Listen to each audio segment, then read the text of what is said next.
Today we were going to discuss UGC NET Sociology Unit 2 Research Methodology. Research methodology पढ़ने से पहले हमें basic चीज़ें कंफर्म कर लेनी होती हैं, जैसे मेथडोलॉजी एंड मेथड में डिफरेंस क्या होता है. What is difference between methodology and method. Methodology is a prospective and method is a way of study.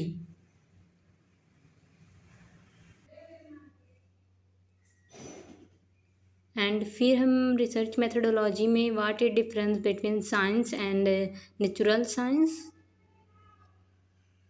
Science जो होते हैं वो सिस्टमेटिक मैनर में होता है, एम्पिरिकल होते हैं, ऑब्जेक्टिव पे बेस्ड होते हैं एंड फैक्ट बेस्ड होते हैं. बट नेचुरल साइंस जो होता है वो सब्जेक्टिव होता है, ओपिनियन पे बेस होता है. इसमें सब्जेक्टिव ओपिनियन हम ऐड कर सकते हैं एंड ये प्योरली नेचुरल नहीं होता है.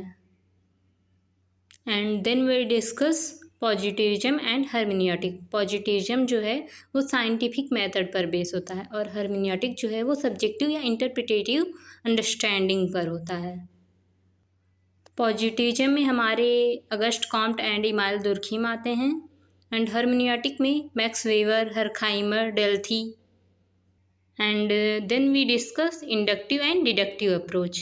What is inductive approach? Inductive approach में हम particular से general study करते हैं. When we discuss inductive approach, हम किसी भी घटना या तथ्य को जब हम पर्टिकुलर पर अप्लाई करके फिर वो जनरल पर अप्लाई करते हैं तो वो इंडक्टिव अप्रोच होता है.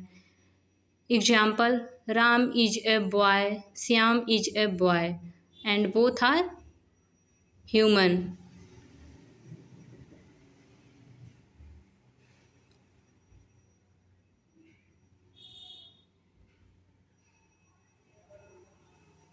Therefore, boys are human. That's our example of inductive approach. Deductive approach. When we discuss deductive approach, we go to general to particular. हम जनरल से पर्टिकुलर पर अप्लाई करते हैं. जैसे कोई थियरी है पहले जनरल पर अप्लाई होगा फिर वो एक पर्टिकुलर पर. एंड इंडक्टिव अप्रोच के हमारे फादर हैं Francis Bacon and deductive approach के एरिस्टोटल.